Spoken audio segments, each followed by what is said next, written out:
Entonces, lo primero que voy a hacer es hablar un poco de la parte, de la parte personal. Yo voy a tratar de compartir mi pantalla. Les voy a mostrar el PowerPoint que les he preparado como un trabajo conjunto entre nosotros y el Instituto para la Cultura Financiera. Y hoy me pidieron que yo hablara del tema de finanzas basadas en principios bíblicos. Quizás cuando desarrollamos una clase más sofisticada se va a llamar de una manera diferente, pero bueno, este fue el título que me pasaron y en eso quiero hablar, finanzas personales y finanzas gubernamentales. Primero, entonces, vamos a hablar de las finanzas personales. Cuando hablamos del tema de las finanzas personales, yo tengo algunas ideas que me gustaría compartir con usted. Hay algunas ideas fundamentales. Yo no vengo del mundo de las finanzas, yo vengo del mundo de la comunicación social. Yo fui a Estados Unidos en el año 85 a estudiar comunicación social en el Instituto Moody, y cuando me gradué me convertí en el gerente de la emisora hispana de esa institución, que era la única emisora no comercial en español de la ciudad de Chicago. Al mismo tiempo estábamos involucrados en el interior de la ciudad, compartiendo con nuestra gente de habla hispano nuestra vida, porque nos fuimos a vivir a un barrio bien, pero bien difícil. Probablemente el barrio más violento de Chicago y uno de los más violentos de Estados Unidos. En ese contexto es que nosotros comenzamos a darnos cuenta de que había ciertas falencias en nuestra gente en el momento de tomar decisiones económicas. Y entonces nos pusimos en contacto con el doctor Larry Burkett en el área de la ciudad de Atlanta. Él tenía una organización que se llamaba Christian Financial Concepts, era la organización de enseñanza de mayordomía más grande de Estados Unidos, y nosotros comenzamos a traducir su material y a enseñarlo en nuestra comunidad. En el año 96, ya nosotros teníamos una fuerte relación con la familia Burkett, especialmente con el hijo mayor, Allen, que era de mi misma edad, teníamos hijos de la misma edad, y entonces nosotros decidimos salirnos de Chicago, mudarnos a Atlanta, y unirnos al trabajo del doctor Larry Burkett. Ya habíamos comenzado por 3 o 4 meses trabajando solos en lo que el día de hoy se llama el Instituto para la Cultura Financiera, pero en el año 96 decidimos unirnos a esta organización que era la organización de enseñanza de mayordomía más grande de Estados Unidos. Lo que comenzó en el gallinero del campo de mi suegra en septiembre del año 96, el día de hoy se ha convertido en la organización de educación financiera más extensa de Latinoamérica. Nosotros le hemos enseñado finanzas personales a un poco más de 21 millones de personas en el continente, primordialmente a través de los medios de comunicación, pero también a través de diferentes programas. Uno de esos programas es un programa muy exitoso que estamos llevando a cabo con los ministerios de educación de varios países de Latinoamérica. El programa comenzó en Paraguay y allí hemos capacitado a 6.500 profesores que llevan a cabo un curso de 1 año sobre educación financiera y emprendedurismo basado en nuestros materiales y en los principios de la palabra para todos los chicos del último año de la escuela secundaria. Ya hemos capacitado a un poco más de 180.000 jóvenes allí y estamos en conversaciones con el Ministerio de Educación en una provincia en Argentina, en Guatemala, en Panamá, y entonces queremos llevar esto al resto del continente. Entonces, tenemos muchos diferentes programas, seminarios, conferencias, capacitaciones, y le enseñamos a la gente los principios de la Biblia para manejar el dinero. Dicen los expertos que hay como 500 versículos en la Biblia que hablan de de la fe. Hay otros 500 que hablan de la gracia, pero hay más de 2.350 versos que hablan sobre cómo quiere Dios que manejemos nuestras posesiones y el dinero. El tema del dinero es el tema más mencionado en el Nuevo Testamento después del tema del amor. El tema del amor es número 1, el tema del dinero es número 2. A mí me parece que Dios nos quiere decir algo con respecto a esto, ¿no? Lo que pasa es que a nosotros nunca nos han enseñado en la iglesia sobre estas cosas o nos han enseñado de una manera muy distorsionada y eso nos crea problemas. Entonces, en esta primera parte yo quisiera compartir contigo algunos aspectos fundamentales. Son 24 años, más de 3 millones de kilómetros recorridos alrededor del mundo, en 50 países del mundo. Nosotros formamos parte de una alianza mundial, la alianza de educación financiera más grande del mundo, que se llama la Compass Global Alliance, y este año a mí me toca el privilegio de ser el secretario general de la alianza. Entonces, permíteme compartir contigo algunas ideas fundamentales en el manejo del dinero. ¿Okay? Algunas ideas fundamentales. Estos conceptos son de vida o muerte, muy pero muy importantes. Número 1, el concepto de la prosperidad integral.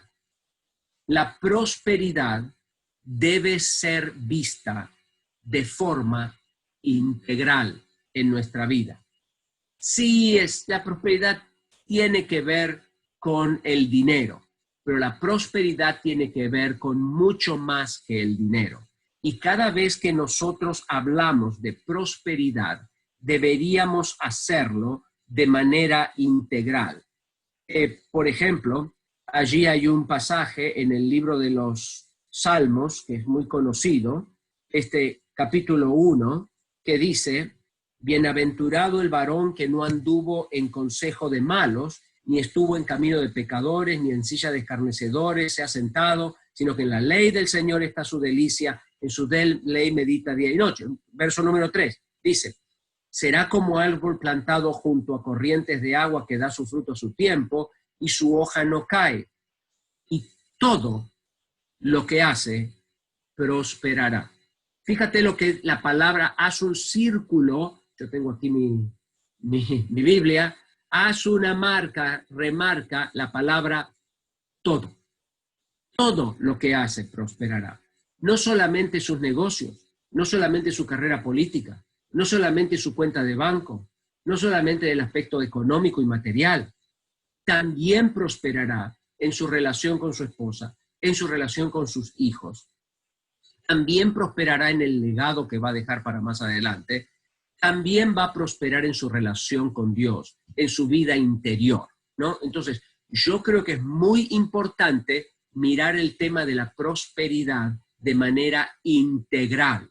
La prosperidad no solo, sí, tiene que ver con el dinero, pero no solamente tiene que ver con el dinero. Debemos prosperar no solamente en nuestras metas, sino debemos prosperar también en nuestra familia, en la relación que yo tengo con mis hijos, en la relación que tengo con mi esposa.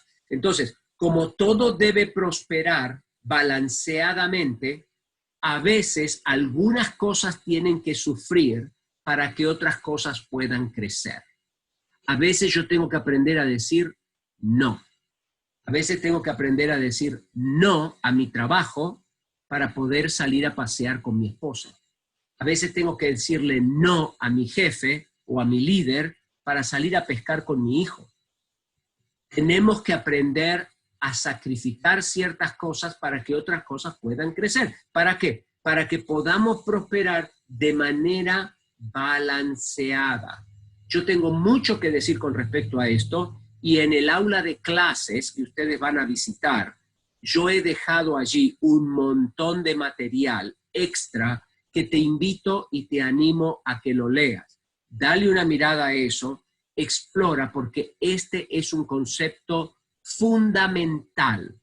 Te va a posicionar en el lugar apropiado en tu vida económica y te va a ayudar a tomar decisiones. Yo acabo de escribir un libro que se llama Una prueba como ninguna. Lo vamos a sacar al mercado en un mes más. Y es muy, por ejemplo, muy importante que la gente entienda el concepto de prosperidad integral en un momento de crisis, ¿no? Cuando estamos en crisis tenemos que saber cuáles son las cosas importantes de la vida, ¿no? En la vida hay cosas que son trascendentes y cosas que son intrascendentes.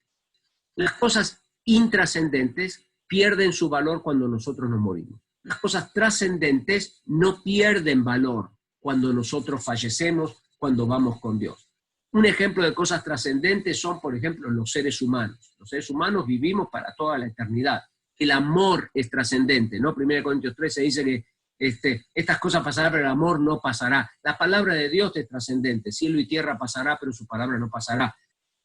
La salvación es trascendente. Una vez que una persona invitó a Jesús a su corazón, va a vivir en la eternidad para toda la eternidad. Entonces, hay cosas que son trascendentes. Hay cosas que no son trascendentes, son intrascendentes. Las cosas intrascendentes son, por ejemplo, nuestros títulos universitarios, nuestro auto, nuestra casa, las cosas materiales, las posiciones que podemos llegar a tener en el gobierno, el reconocimiento de la gente, el estrellato. Esas cosas son cosas intrascendentes. Cuando nos morimos, ¿a quién le importa, no? Los premios que hemos ganado y todas las cosas. Esas cosas son intrascendentes. El problema con la sociedad de hoy es que te lleva a sacrificar las cosas trascendentes en el altar de lo intrascendente. Y tú te tienes que rebelar contra eso. Porque a menos que te rebeles contra el tema de sacrificar lo trascendente en el altar de lo intrascendente, no vas a tener una buena experiencia de vida. Primero, la prosperidad integral. Número 2, los principios P. Una de las cosas que yo descubrí cuando empecé a hacer un trabajo de investigación para mi primer libro, allá en el año 2000, empecé a trabajar en eso como en el año 96, 97. En el año 97. Me tomó como 3 años y algo el trabajo de investigación para cómo llego a fin de mes. Yo descubrí que existen ciertos principios universales, atemporales, aculturales, que no importa dónde tú vivas, cuándo tú vives, cuáles son tus circunstancias, estos principios fueron colocados en el mundo al momento de la creación por Dios y te van a llevar naturalmente por el camino de la prosperidad integral. En el libro de Cómo llego a fin de mes, yo escribí 7 principios P. Tú puedes ir y buscarlos y leerlos. Yo ahora no tengo tiempo de explicarlos. Pero estos principios son esenciales. Si nosotros queremos cambiar el camino económico, el futuro económico de la nación, es importantísimo que tanto los individuos, los ciudadanos de nuestros países, como los países mismos obedezcan los principios P.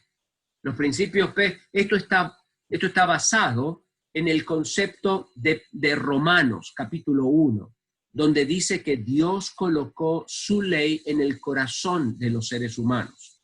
Entonces, por ejemplo, hay cosas que Dios nos ha revelado que no están en la Biblia, pero nos la ha revelado.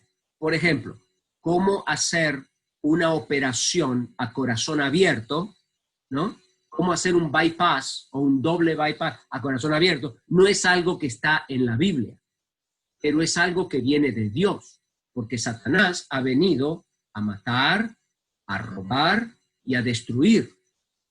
Pero entonces, si algo me da vida, me sana, me pone mejor, entonces eso viene de Dios. Y yo debo dar gracias a Dios por la medicina, por las cirugías y todo este tipo de cosas, ¿no? Hay muchas cosas que Dios ha revelado y que no están metidas en la palabra de Dios, porque la palabra de Dios tiene una meta, ¿no? Y tiene un hilo rojo que pasa por toda la palabra, ¿no? Y nos está hablando del plan de salvación.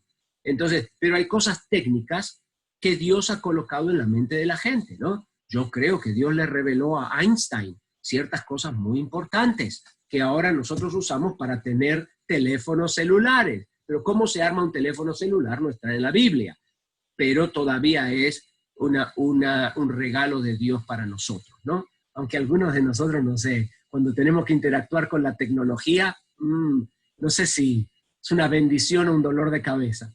Pero bueno, entonces, estos 7 principios P, yo hice un trabajo de investigación sobre religiones comparadas alrededor del mundo y descubrí cuáles son las cosas que todas estas religiones tienen en común al momento de decirle a la gente, ¿quieres ir a través del camino de la prosperidad integral?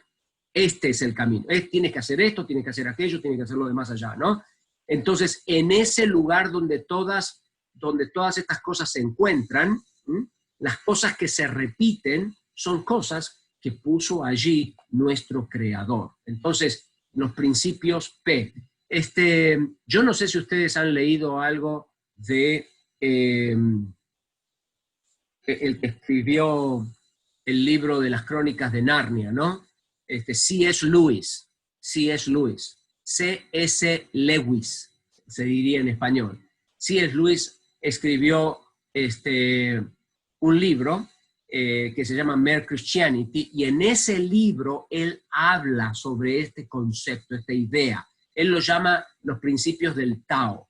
Yo le puse los principios P porque pensé que me iban a acusar de estar promoviendo el taoísmo, ¿no? Pero los principios P son muy importantes conocerlos y obedecerlos. Esa es la razón por la que los secretitos, los tips y los tricks que te dan los gurús financieros tan famosos que tú conoces en tu país y en Estados Unidos, no funcionan. No te funcionan porque los cambios deben ocurrir de adentro hacia afuera. Y este es el tercer concepto importante. Los cambios deben ocurrir de adentro hacia afuera. Cuando hablamos del manejo del dinero, enfocarnos en el ser es mucho más importante que enfocarnos en el hacer. Enfocarse en el ser es más importante que enfocarse en el hacer. ¿Por qué? Porque mi ser maneja mi hacer. Quién soy yo determina cómo yo pienso, y cómo yo pienso determina cómo yo tomo decisiones, y las decisiones que yo tomo me llevan por el camino del éxito o del fracaso. Si yo soy paciente, entonces yo puedo pensar, me aguanto. Si pienso, me aguanto, yo puedo tomar una decisión, ahorro ahora y compro después. Pero si yo soy impaciente, entonces yo pienso, lo quiero ahora. Y si yo lo pienso, lo quiero ahora, entonces tomo una decisión. Compro ahora y pago después. Entonces, eso me lleva por caminos muy diferentes. Uno me lleva por el camino de la acumulación de recursos económicos y el otro me lleva por el camino de la descapitalización. Estamos teniendo desde los años, finales de los años 90, ¿no? 1990. 1998, 1999, estamos teniendo un proceso de descapitalización de las familias, en las que hemos empujado a la gente a sacar préstamos, a sacar créditos, y entonces se están desangrando económicamente. Pero eso porque nosotros somos impacientes. Lo mismo con el orden. Tú no vas a tener un plan para controlar gastos. Yo te puedo explicar cómo hacer un plan para controlar gastos, pero ¿sabes qué? Tú vas a llegar a tu casa y no vas a hacer nada. No vas a hacer nada porque hasta que yo no te convenzo de que el orden es la piedra angular de tu éxito económico y tú no abraces el orden, tú no llegues a tu casa y digas, wow, somos un desastre, la verdad es que tendríamos que poner orden en nuestras finanzas. Hasta que tú no abrazas el orden, tú no vas a tener un plan para controlar gastos. El ser precede al hacer. Entonces, cuando nosotros encaramos el tema financiero y el tema de cambios financieros, los cambios no deben ser transaccionales, sino deben ser transformacionales. Debes promover cambios transformacionales, cambios de adentro hacia afuera. Cambiar a la persona para cambiar sus hábitos, para cambiar su realidad. La gente no cambia. Muchos gurús te van a decir, cambia los hábitos para cambiar como persona. Eso no funciona. porque los cambios no vienen de afuera hacia adentro, pero lo que pasa es que la mayoría de los gurús financieros que andan dando vueltas por ahí no saben cómo cambiar el corazón. ¿Mm? Y como no saben cómo cambiar el corazón, pues entonces te dicen, piensa diferente. Pero tú no puedes pensar diferente a menos que seas diferente. ¿Mm? Cuando tú eres diferente, tú piensas diferente, pero ellos no saben cómo cambiar el ser. Entonces, concéntrate en los cambios transformacionales. Entonces, rápidamente quería mostrarte un material que compartí en un libro que se llama El hombre más rico del mundo. Nosotros manejamos nuestra vida, no solamente el dinero, sino nuestra vida, con una serie de paradigmas y basados en una cosmovisión. ¿No es cierto que estuvimos estudiando sobre el tema de la cosmovisión?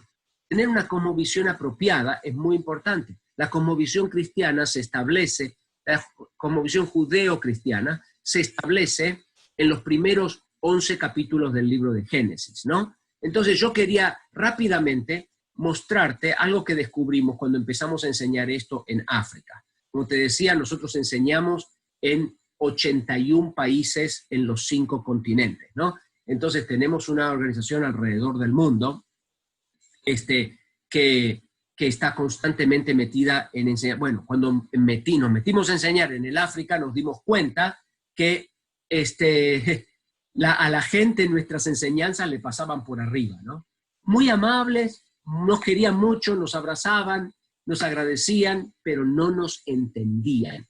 Entonces, yo estando en Ciudad del Cabo, me puse a hablar con nuestro director para el África sobre este tema de que la gente no me entiende. Y entonces él me dijo, mira Andrés, yo creo que tú te tendrías que ir a Johannesburgo y hablar con un profesor de una universidad allí en Johannesburgo sobre cosmovisión, worldview. Él es la persona que más sabe de este asunto. Y entonces allí me fui y entonces entendí. Me pasé un día con este profesor aprendiendo y hablando sobre el tema de la cosmovisión. La cosmovisión es muy importante al momento de tomar sabias decisiones económicas. Entonces, yo quisiera hoy nomás tocar un aspecto de la cosmovisión cristiana y no cristiana, y tiene que ver con la mentalidad de escasez y la mentalidad de abundancia. La mentalidad de escasez nos viene de nuestros pueblos originarios. Viene de la gente que es animista, ¿no? Los pueblos animistas alrededor del mundo tienen una mentalidad de escasez. La gente animista son la gente que adoran, que le dan vida a cosas inanimadas. ¿Mm? Le dan vida, le dan ánimo a cosas que no tienen ánimo, a cosas inanimadas. Entonces, por ejemplo, la gente adora una roca, o adora una montaña, o adora el sol, o la luna. Esa gente que adora a cosas inanimadas, le dan vida a cosas inanimadas, esa gente se llaman animistas. Los animistas tienen una percepción del mundo en el que el mundo es un sistema cerrado. El mundo es un sistema, el universo es un sistema cerrado, como la figura número 1. Y cada uno de nosotros tenemos un pedacito de ese sistema. Entonces yo tengo un pedazo, María Claudia tiene uno, Ricardo tiene uno, Lifran tiene uno, todos tenemos un pedacito, ¿no? Es como una pizza. Entonces, el asunto es que cuanto más tengo yo, menos tienes tú. Porque como el sistema es un sistema cerrado, entonces, si yo tengo 2 pedazos de pizza en vez de 1, pues entonces al resto le quedan menos, ¿no? Entonces, cuanto más tengo yo, menos tienes tú. Y esto es muy común. Una cosmovisión animista de la vida es muy popular. Inclusive si tú te fijas en programas de televisión, de noticias, las cadenas noticiosas más famosas del mundo te van a decir cosas como, por ejemplo, cuando los ricos se hacen más ricos, ¿qué? Los pobres se hacen más pobres, ¿no es cierto? ¿Por qué? Porque esa es la mentalidad animista.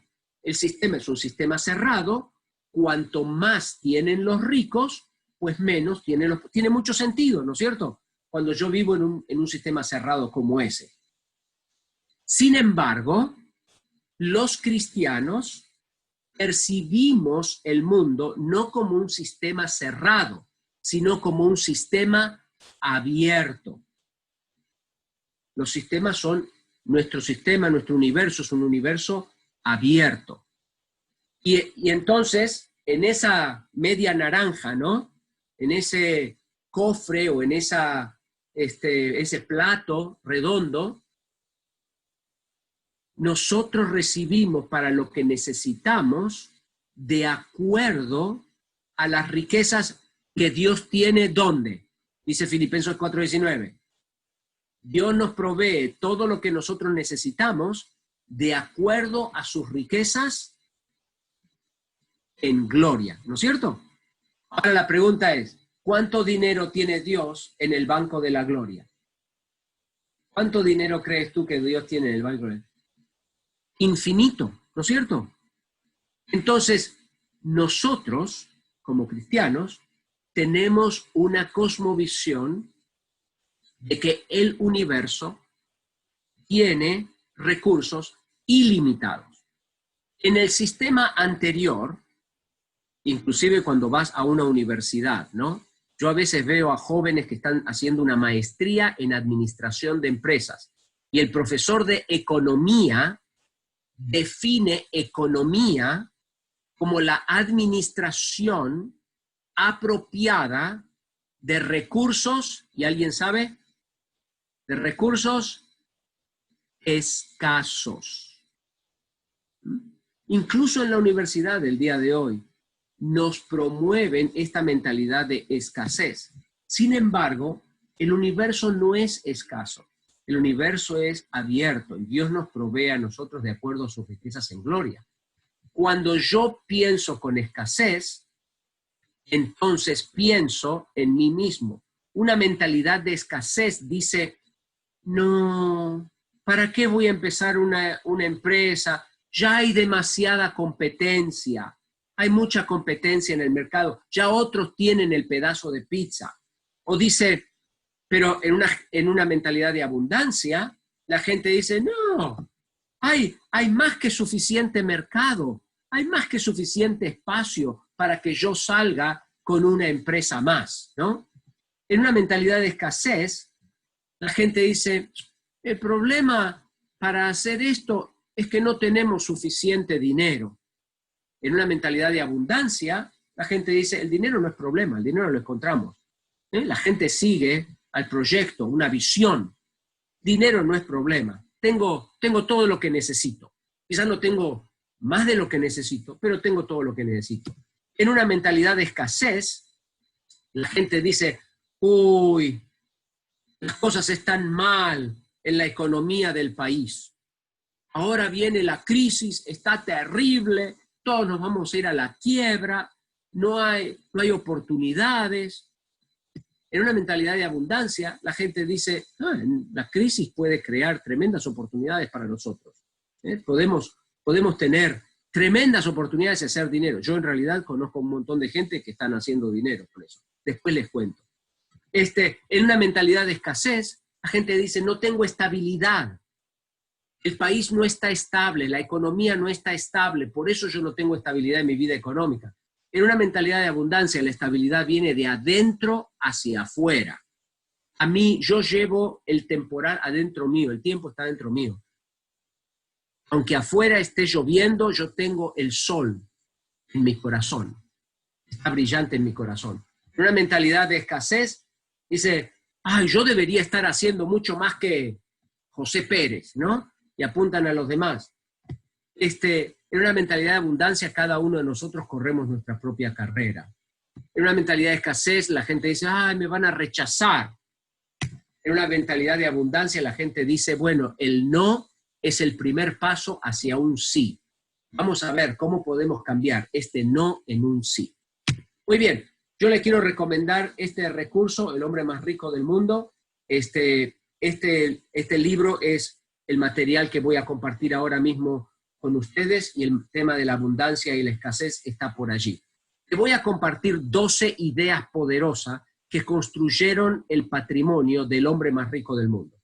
El hombre más rico del mundo vivió hace 3.000 años atrás en el Medio Oriente, tenía un activo de 2 millones de dólares.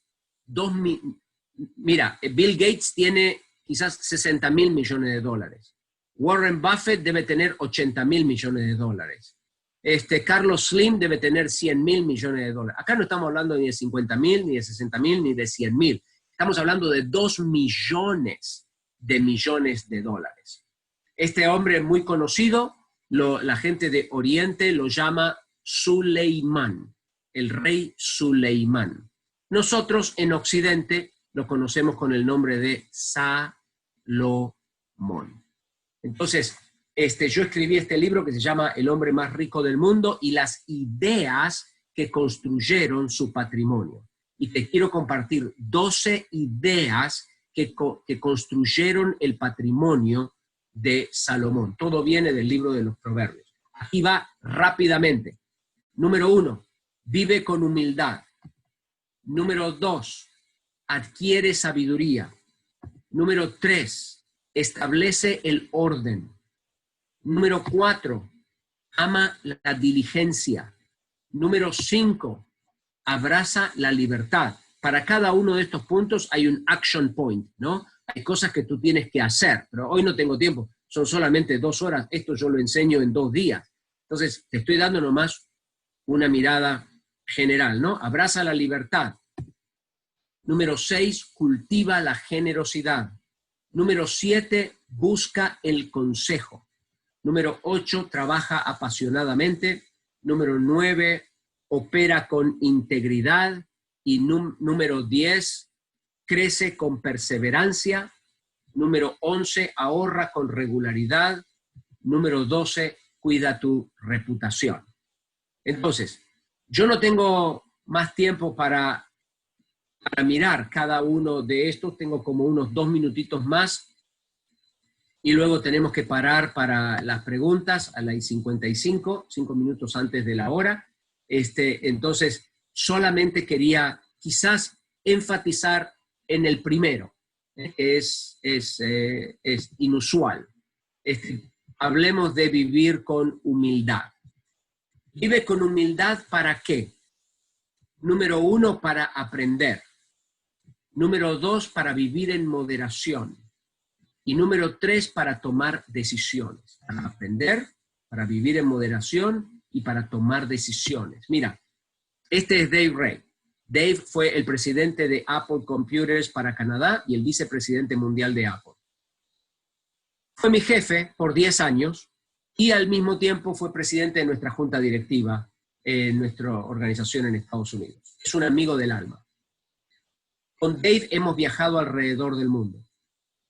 Si Dave estuviera metido en esta reunión, yo sé exactamente lo que Dave estaría haciendo. Dave estaría con un libro como este, con un lápiz en la mano, tomando notas. ¿Por qué? Porque la gente más exitosa que yo conozco en el mundo, y conozco mucha gente exitosa, la gente más exitosa son curiosos. Son curiosos. Creen que siempre hay algo que pueden aprender. Tienen humildad en el corazón para reconocer que no se la saben todas. En mi país tenemos el vivo. El vivo se la sabe todas. ¿Sabes qué? ¿Qué le vas a enseñar al vivo? No hay nada que enseñarle, porque ya lo sabe todo. Él puede venir y hablarte. Nunca vivió en Colombia. Y de pronto,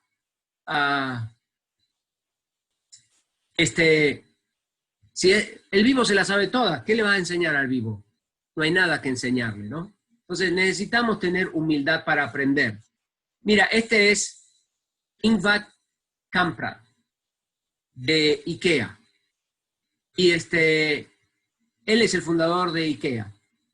Y este hombre, ha ganado miles de millones de dólares. Tiene un activo de por lo menos 3.000 millones de dólares. Sin embargo, en el 2006 todavía manejaba el mismo Volvo de 16 años de antigüedad porque era bueno y seguro. Él decía, ¿para qué me voy a cambiar el auto si funciona muy bien? ¿No? No es que él amaba el dinero, es que él vivía en moderación. Vivir en moderación es esencial para el éxito de nuestras familias. Es la diferencia entre Italia y Alemania. Es la diferencia entre Francia y Suecia. Es la diferencia entre España y Dinamarca o Holanda. Tú dices, ¿cómo es que los países del norte de Europa prosperan y los países del sur de Europa no han prosperado tanto? La diferencia está en conceptos como el concepto de la moderación. Entonces, lo mismo Chuck Finney, ¿no? De los duty free shops. Él ganó 6.000 millones de dólares, pero lo va a entregar todo a las obras de bien. Porque él dice, yo he venido al mundo para trabajar y no para juntar dinero. No es que aman el dinero, es que viven en moderación. Nosotros en Latinoamérica no sabemos lo que significa la moderación. No tenemos la menor idea de lo que significa la moderación. Mira, te voy a decir qué significa la moderación y con esto vamos a terminar. Moderación significa ni muy, muy, ni tan, tan. Ni muy, muy, ni tan, tan. Eso significa vivo en el medio, pienso, ¿qué es lo que yo necesito? Y satisfago mi necesidad. Puede que yo tenga dinero para comprar un auto importado de Alemania con nombre de niña. Pero un auto japonés cumple todos los requerimientos que yo necesito. Entonces, tengo el dinero para comprar el alemán, lo tengo cash, pero me compro el japonés. ¿Por qué? Porque el japonés satisface mis necesidades. Satisface mis necesidades. Y la diferencia de dinero entre el costo del auto japonés y la del alemán se me quedan en mi cuenta de banco. Cuando tú llevas esto al supermercado, a comprar zapatos, a comprar una chaqueta, a comprar camisas, cuando llevas ese concepto de satisfacer la necesidad en vez de satisfacer lo que a mí me gusta, mis gustos, entonces eso te lleva a la acumulación de recursos económicos de forma natural. La moderación lleva a la gente a enriquecerse de manera natural. Bueno, son las 5 de la tarde para mí, no sé qué hora sea para ustedes, este es el punto de la hora y yo quisiera tomar un recreo aquí para regresar del otro lado con las finanzas miradas desde el punto de vista del gobierno. Entonces, ¿por qué no paramos aquí y luego entonces seguimos de aquí unos 5 minutos más? Y esto tiene que ver con las finanzas de la nación. Primero hablamos de las finanzas personales, ahora yo quisiera hablar de las finanzas de la nación. Yo creo que nosotros tenemos que empezar a pensar diferente, pensar distinto. A mí me parece que los modelos económicos que tenemos el día de hoy sobre la mesa son materialistas. Están basados, beben de la fuente del materialismo. Cuando uno piensa, por ejemplo, en términos de capitalismo y socialismo o comunismo, las dos filosofías, las dos ideas de cómo manejar la economía del país beben de la misma fuente. Estas dos cosas que acá se ven opuestas, en el fondo beben del mismo lugar, beben del materialismo. Ustedes saben que los ismos contestan a la pregunta, ¿qué es la verdad? ¿No? Entonces, el materialista responde a la pregunta, ¿qué es la verdad? Diciendo, la verdad es lo que puedo tocar. Entonces, como la verdad es lo que puedo tocar, las cosas te van a hacer feliz. Las cosas te van a satisfacer como persona. Entonces, los comunistas, ¿qué dicen? Pues todo el mundo tiene que tener la misma cantidad de cosas, ¿no? ¿Para qué? Para que todo el mundo esté igualmente feliz. Los capitalistas dicen, no, yo tengo que poder disfrutar del fruto de mi trabajo. Entonces, cuanto más trabajo, más fruto tengo, más cosas voy a tener y la voy a pasar mejor, ¿no? Hay un dicho en Estados Unidos que dice, el que se muere con más juguetes gana, ¿no? Es la idea de, yo siempre digo, el que se muere con más juguetes de todas maneras se muere, ¿no? Pero así piensa la gente. Ganar significa tener muchos juguetes, porque los juguetes me van a hacer feliz.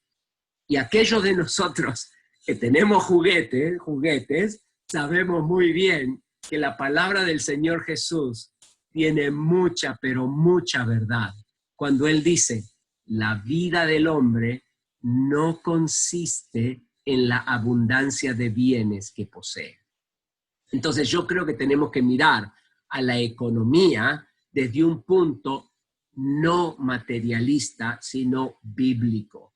Volver a la palabra. Y en vez de asumir cosas que nos han enseñado aquí y allá, y decir, sí, pues así es la cosa, en vez de eso, uno debe ir a la Escritura y de la Biblia levantar los principios y las ideas, ¿no? Ok, la primera idea que te voy a compartir es media choqueante. Te la voy a dar, te la voy a decir, pero me tienes que tener paciencia, ¿ok? Porque cuando te la diga te vas a choquear. Entonces, te lo voy a decir, pero si me tienes paciencia, yo te lo voy a explicar. Y cuando te lo explique, tú vas a decir, pues sí, es cierto, Andrés tiene razón. Pero este es un concepto muy, pero muy importante.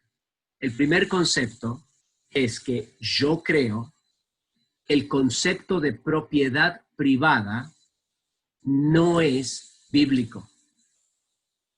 Te dije que te ibas a choquear, ¿no es cierto? Tranquilo. Déjame explicártelo y ya lo vas a entender. Pero aquí viene la cosa, ¿no? El concepto de propiedad privada no es bíblico. ¿Por qué? Porque la palabra de Dios dice que toda propiedad le pertenece a Dios. Todo, lo que vemos, lo que no vemos, lo que está en el cielo, lo que está en la tierra, toda propiedad no me pertenece a mí, le pertenece a Dios. Y yo soy un administrador. Cuando yo empiezo a hablar de propiedad privada, esa frase me lleva por el camino equivocado. Me lleva a pensar de que yo soy el dueño de las cosas que yo tengo. Nosotros hablamos últimamente de administración privada, en el que yo no soy dueño de nada, todo le pertenece a Dios, pero Él me ha encomendado en mis manos la administración apropiada de ciertas cosas.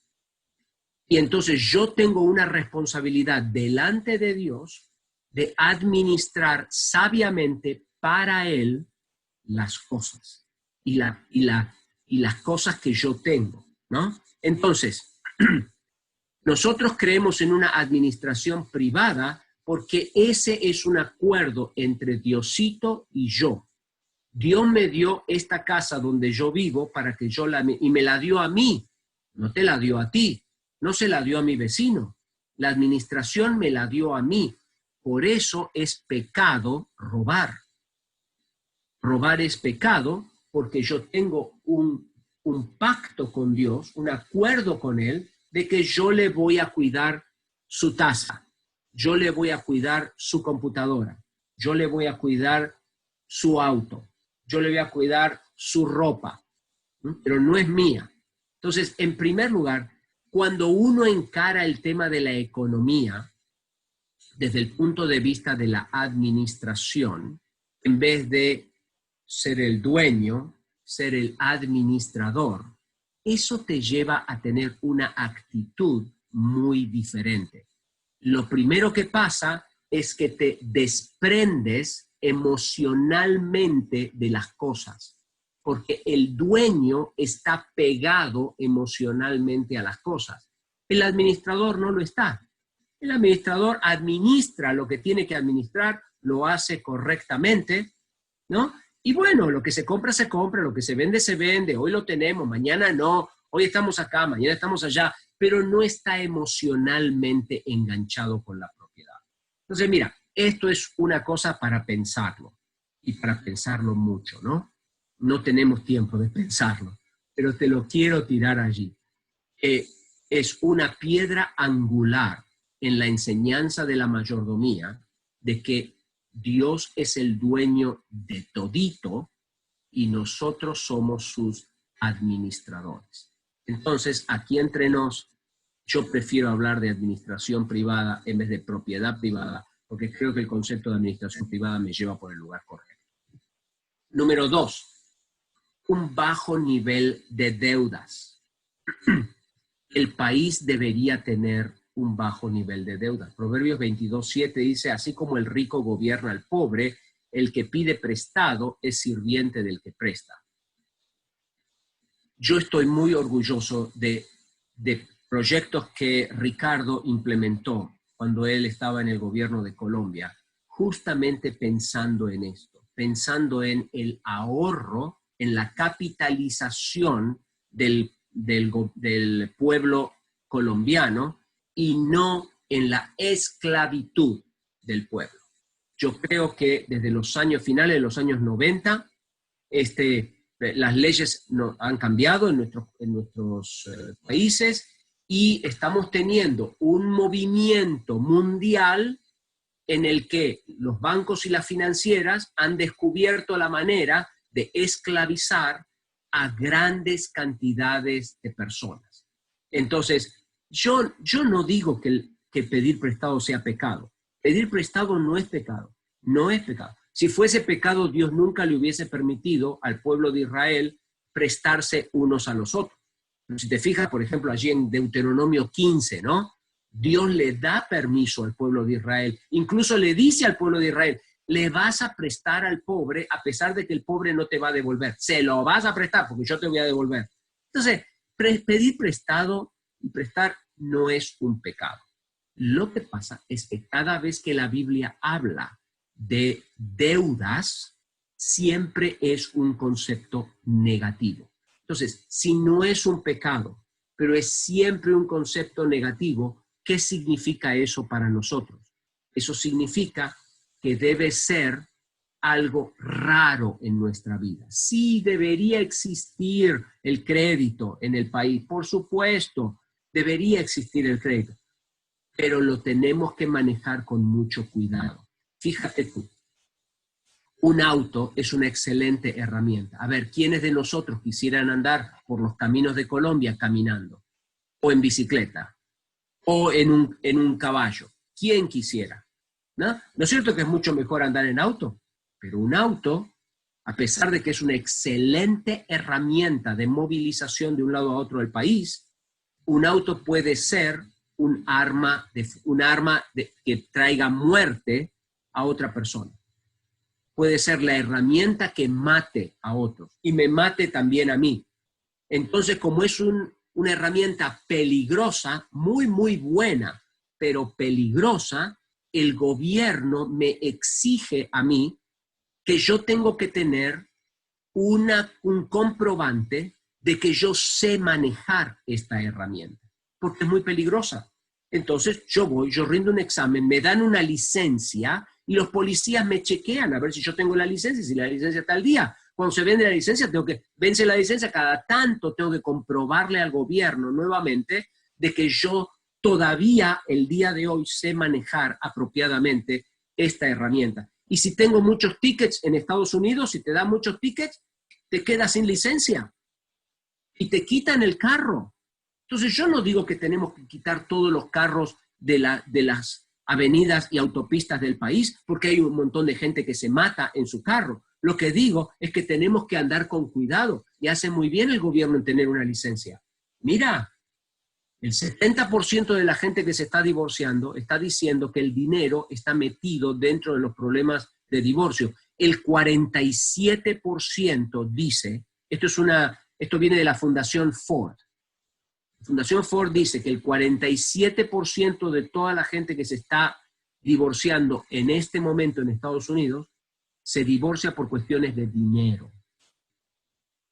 Mira, si el 47% de la gente que se muere en Bogotá se morirían tomando café, ¿tú le darías café con leche a tu familia? ¿Tomarías tú café? ¿No es cierto que no? Seguramente que el gobierno estaría con una comisión mirando a ver qué es lo que está pasando con el café, que el 47% de la gente que se está muriendo en Bogotá se mueren tomando café. Mira, el 47% de los matrimonios se están muriendo por cuestiones de dinero. ¿No deberíamos prestar atención al tema del endeudamiento? Me parece que algo nos está pasando por ahí. Entonces, bueno, las deudas deben ser extrañas, deben ser raras, deben ocurrir, pero muy raramente. Debemos promover desde el gobierno un bajo nivel de deudas, porque no queremos tener al gobierno de esclavo de otros y no queremos tener al pueblo tampoco esclavo. En tercer lugar, las deudas deberían ser a corto plazo. Dice Deuteronomio 15:1. Al final de cada 7º año, tienes que anular las deudas de todos los que te deban dinero. Cuando Dios era ministro de Economía en el pueblo de Israel, a mí me parece que a Diosito le interesaba que la gente no estuviera en deudas a largo plazo. Dice, cada 7 años le tienes que perdonar la deuda a todo el mundo. ¿Para qué? Para hacer borrón y cuenta nueva. Entonces, nosotros deberíamos promover desde el gobierno políticas en las que las deudas sean a corto plazo, no a largo plazo. Nosotros acá en Estados Unidos tenemos hipotecas de 30 años. Cuando yo escribí un libro que se llama ¿Cómo compro inteligentemente? Lo que escribía ya por el año 2003, 2004, cuando yo ya estaba viendo la crisis que se venía en el 2008. Un día me fui a Chicago, estaba en una exposición en Chicago, y me viene a hablar el presidente de un banco y me dice, Andrés, estamos ayudando a los hispanos aquí en Chicago. Y yo, sí, está ayudando a los hispanos. Y yo, sí, estamos ayudando a los hispanos aquí en Chicago. Le estamos proveyendo hipotecas a 50 años. Yo dije, ¿lo ahorco ahora o lo ahorco después? Bueno, no quería cometer un crimen, ¿no es cierto? En Chicago. Pero era para matarlo. ¿Cómo que estás ayudando a las familias con una hipoteca de 50 años? Por el amor de Dios.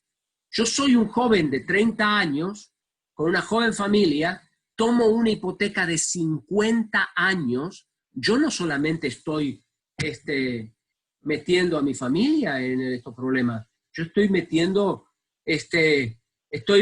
a la siguiente generación de deudores de los acreedores, ¿no? Entonces, las deudas deberían ser a corto plazo. Los intereses deben ser razonables.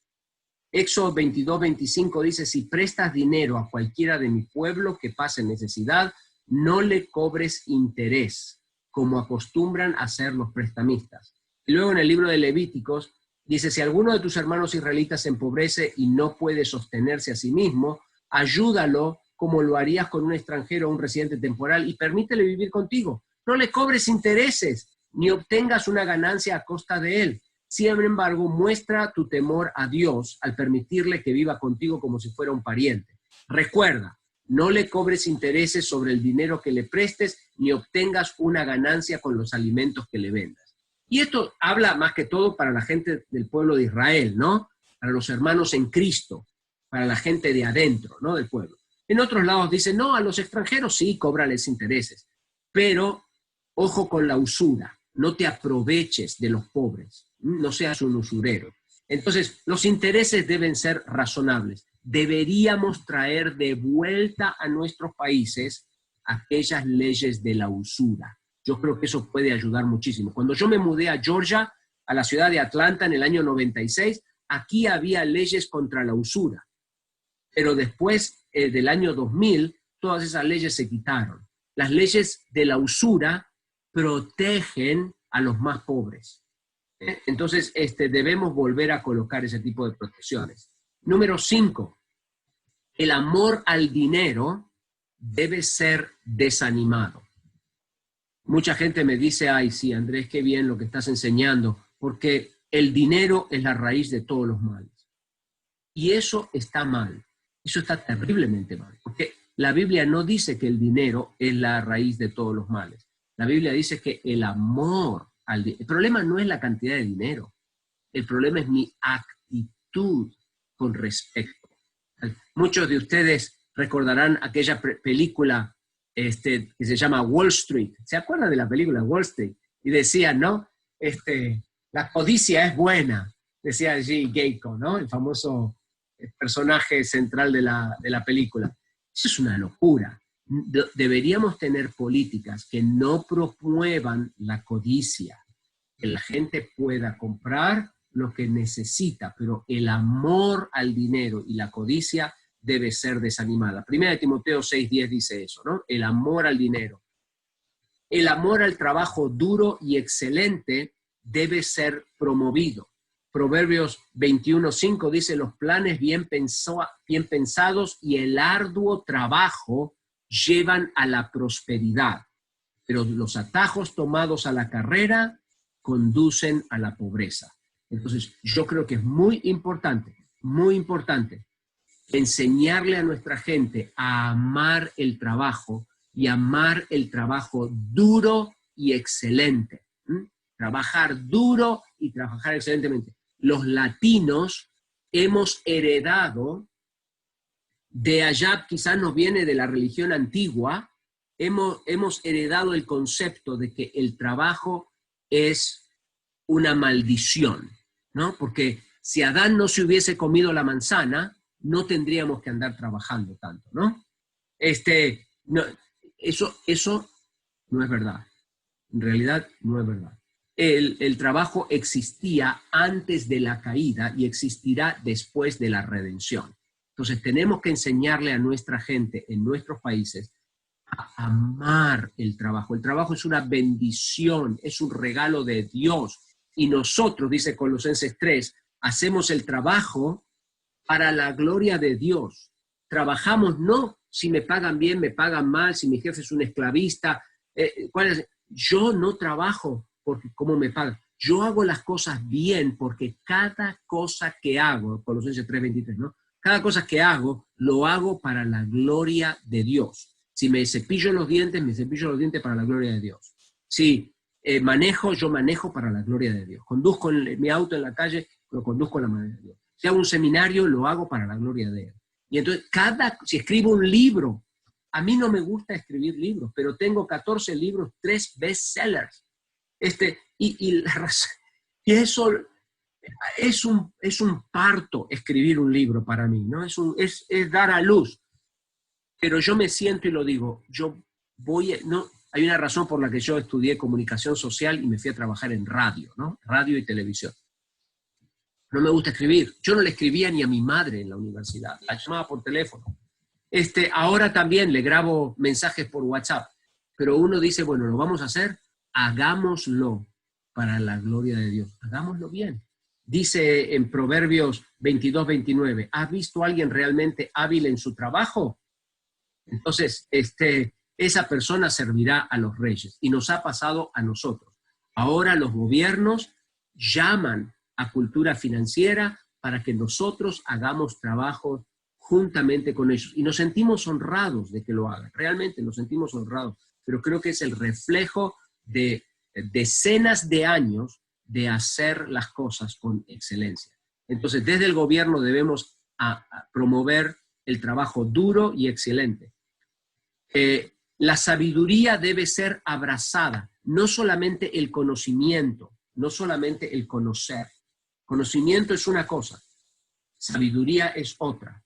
Y en nuestras escuelas nosotros deberíamos promover la sabiduría, no solamente el conocimiento. Proverbios 8:21 dice, los que me aman a la sabiduría heredarán riquezas, llenaré sus cofres de tesoros. Entonces, a los chicos hay que enseñarles a abrazar la sabiduría. Y luego la generosidad debe ser practicada. Proverbios 11, versos 24 y 25 dice, da con generosidad y serás más rico. Sé tacaño y lo perderás todo. El generoso prosperará y el que reanima a otros será reanimado. Qué lindas palabras, ¿no es cierto? Nosotros debemos ser generosos. Mira, te voy a decir una cosa. Son como 20 y pico de años de enseñar esto. Y yo me he dado cuenta. La persona generosa siempre va a encontrar una manera de dar. Y el tacaño siempre va a encontrar una excusa por la cual no puede compartir.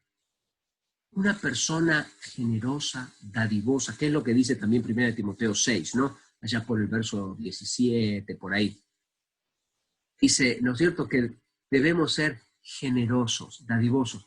La generosidad es una expresión externa de una condición espiritual interna. Mi generosidad es una manifestación externa de la riqueza que hay en mi corazón. Mira, la viuda en el templo, esa viuda que dio 2 centavitos, ¿no? Ella tenía todas las excusas del mundo para no dar. Todas. Ella podía ver, a ella la protegía la ley de Israel. La ley decía que ella podía subir las escaleras del templo, extender su mano y pedir, porque era viuda, estaba sola, era un cero a la izquierda, no tenía quien la sostenga. Entonces ella podía subir las escaleras del templo, extender su mano y pedir. Sin embargo, la viuda subió las escaleras del templo, extendió su mano y dio. ¿Sabes por qué dio la viuda? Porque tenía de dónde dar.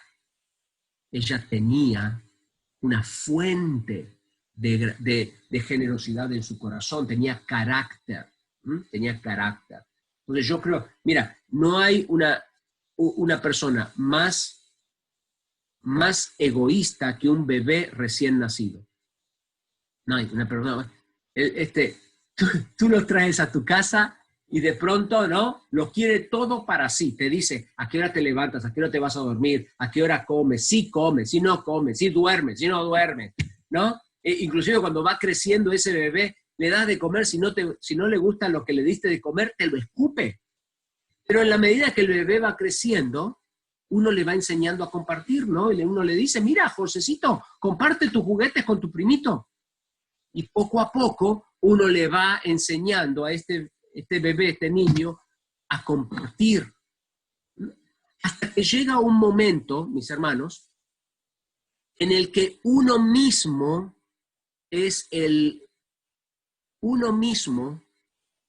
es un papá o una mamá.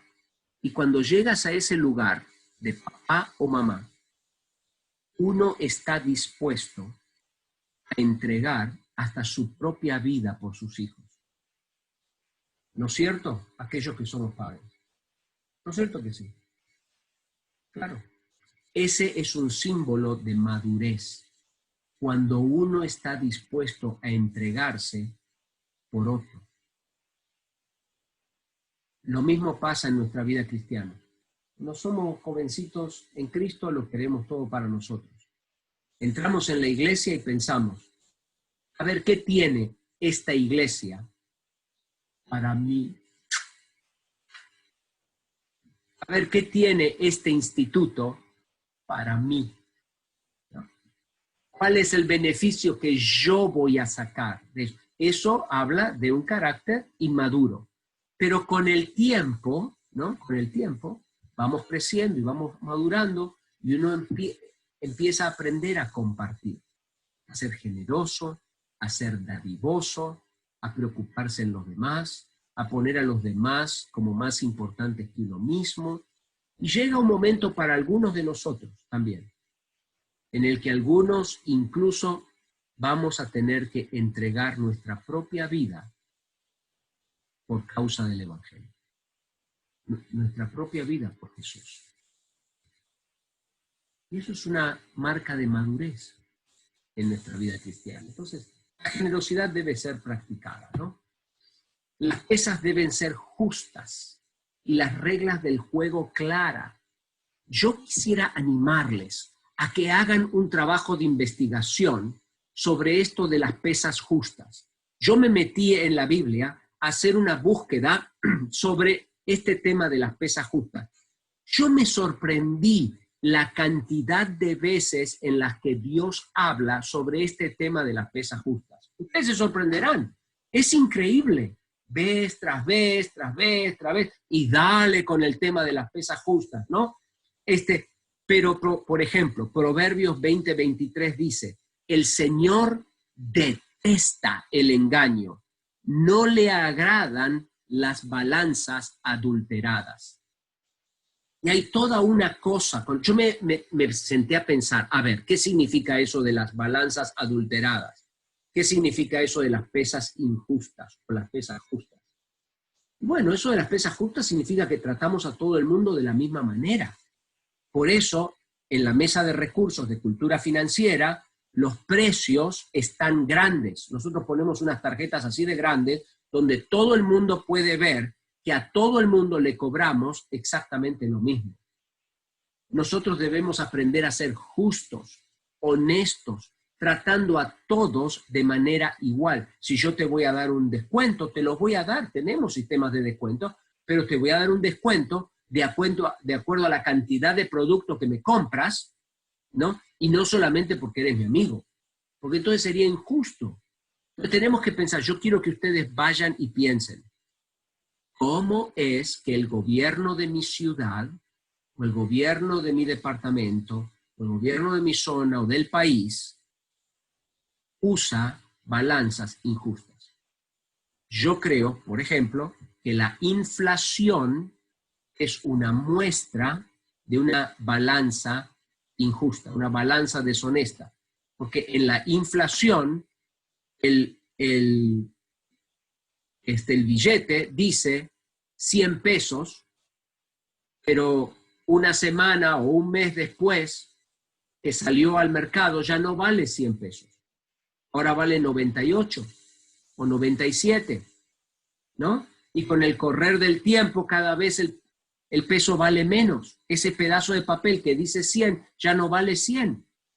Entonces, es una muestra de balanzas injustas y todos los países del mundo juegan con el tema de la inflación. Especialmente el mío, ¿no? Argentina. Es una cosa tremenda.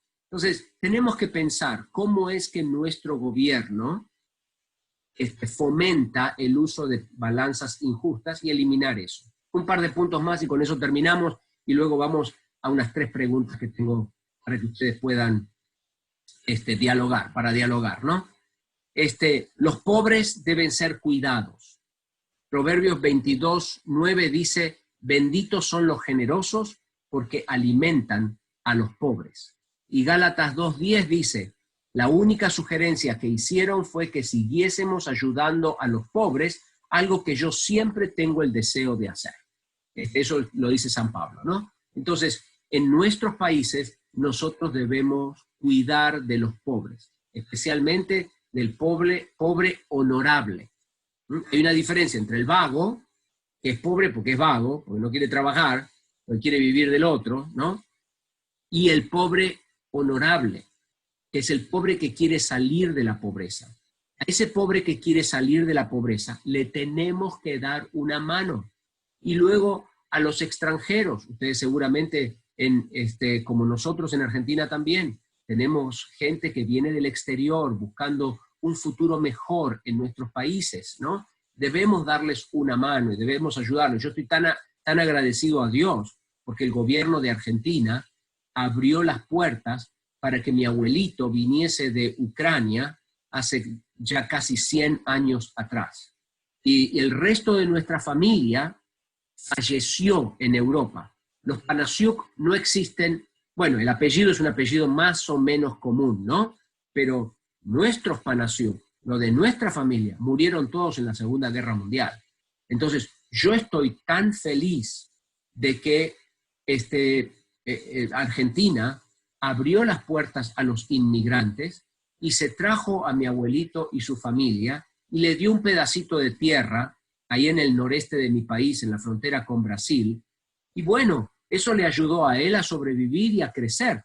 Los abuelitos de parte de mi mamá, de mi papá, tuvieron 11 hijos.